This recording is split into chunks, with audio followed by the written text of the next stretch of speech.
You don't see an 18-speed truck, you feel it. The moment that diesel engine fires up, the whole cab vibrates through your chest. A deep mechanical growl that sounds more like a warning than a welcome. Your hand grips a tall, heavy gear stick, metal, worn, intimidating, with switches and splitters that look like they belong in an aircraft cockpit. To the average person, it's chaos. 18 gears? It sounds like you'd be fighting the truck every second just to move. Like your arm would be in a constant battle, slamming through gear after gear. And that's exactly the lie Hollywood sells. Drivers wrestling machines, non-stop shifting, pure brute force. But here's the reality, and this is where most people get it completely wrong. The 18 speed is not about shifting 18 times. It's about control, efficiency, and precision. A skilled driver isn't banging through every gear like a rookie. They're selecting gears strategically, skipping where needed, letting torque and timing do the work. In fact, if you ever see someone actually rowing through all 18 just to reach highway speed, you're either looking at an extreme heavy haul or someone who doesn't understand how the transmission is meant to be used. Most people think an 18-speed transmission exists to be used 18 times, like some kind of mechanical obstacle course. But that assumption falls apart the moment you step into a real truck.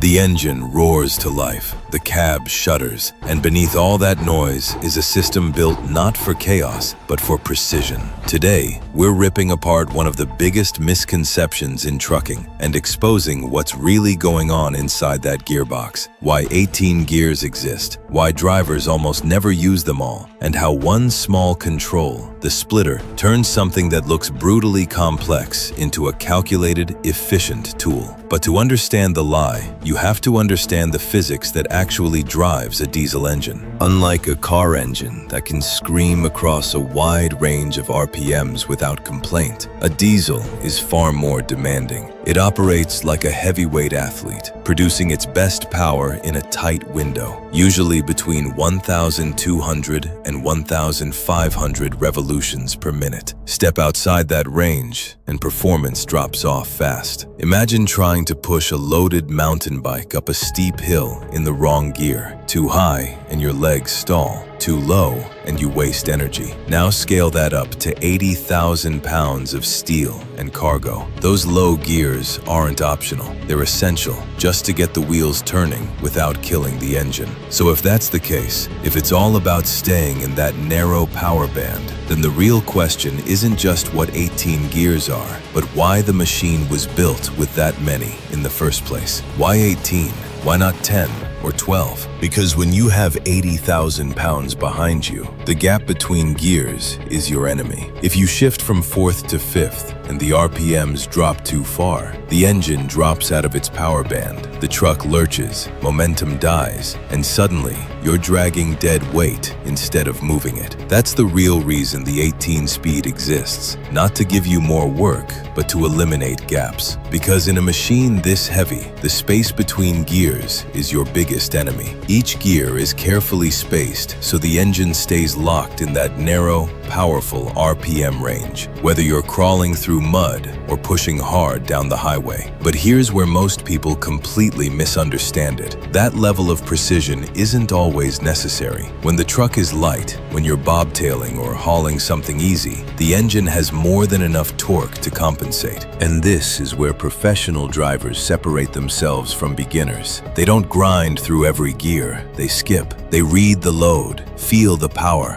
and jump gears strategically, moving from 2nd to 4th, then up through the range, reaching highway speed with just a handful of smooth, calculated shifts. Because an 18 speed isn't really 18 separate gears laid out in front of you, it's a system, a simple 5-speed pattern, reused with a range selector to double it, and then refined with a splitter that slices each gear into 2 precise precise steps. That splitter is the real tool that gives you surgical control when you need it. But on flat ground with a light load, that level of precision becomes unnecessary. In those moments, the driver ignores the extra gears and uses only what the truck actually needs, turning something that looks brutally complex into a clean, efficient, almost effortless machine. That's the survival side of it, the moment when you actually need all 18. Because while most of the time you can skip gears and drive efficiently, that extra precision exists for the 1% of situations where things turn dangerous. Picture yourself on a 6% downhill grade in the mountains. The weight of the trailer is no longer just behind you, it's pushing you. Your brakes are heating up, losing effectiveness with every second, and gravity is trying to take control. This is where the 18 speed stops being a convenience and becomes your lifeline. Those half gears, the splitter, give you the ability to dial in the exact resistance you need from the engine brake, holding the truck steady at 35 miles per hour. Not 30, where you lose momentum control, and not 40, where things can get out of hand. Exactly 35. That level of precision is something a 10-speed simply can't offer. With fewer gear options, you're forced into compromises. Either the engine is screaming too high, or the truck is moving too fast. But with an 18-speed, you're not guessing. You're in complete control of the machine, matching speed, weight, and terrain with absolute accuracy when it matters most. It's the same story when you step into the world of heavy haul. When you're pulling 150,000 pounds, there's no room for shortcuts. Skip the wrong gear, and the truck doesn't just hesitate, it dies. Try jumping from second to fourth under that kind of load, and you risk stalling the engine, or worse, putting so much stress on the drivetrain that you could snap a drive shaft. In those moments, every gear matters. The driver isn't just shifting, they're managing force, timing, and momentum with precision, working the shifter like an instrument, splitting gears, changing range, and using all 18 options to keep that massive weight moving inch by inch. But here's the shift happening in the industry today. The 18 speed is slowly fading out. Modern trucks are moving toward AMTs, automated manual transmissions, where the computer handles the gear splitting and timing for you. It's more efficient, less physically demanding, and it lowers the barrier to entry, allowing almost anyone to operate a truck without mastering the complexity of a traditional manual. There's a reason old school drivers call the 18 speed the best anti-theft device in America, and it's not a joke. Put an untrained driver behind that wheel,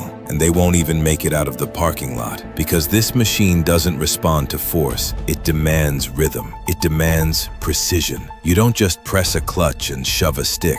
Real drivers float gears, matching engine speed to road speed so perfectly that the transmission slips into place without resistance. Miss that timing by even a fraction, and the whole truck pushes back, grinding, resisting, reminding you who's in control. This isn't just driving, it's mechanical awareness, a constant conversation between your hand, your foot, and 80,000 pounds of moving mass. And that's why the 18 speed, for all the myths around it, still matters. No, you don't use all 18 gears every day, but having them, understanding them, is what separates someone who just holds a steering wheel from someone who truly operates the machine. It's not about using everything, it's about knowing exactly when to use it and having the discipline to leave it alone when you don't. The manual 18 speed, with all its rhythm and precision, is slowly being replaced by computers that think faster and shift smoother. But something gets lost in that trade. So now it comes down to you. Do you think the 18 speed is a dying breed? Or will there always be a place for drivers who can truly feel the truck, who understand every shift, every sound, every ounce of weight behind them? Drop your thoughts in the comments, because this conversation matters. And if you want more real trucking stories, the kind that don't sugarcoat the road, the machines, or the skill it takes to master them, hit subscribe and stay with us.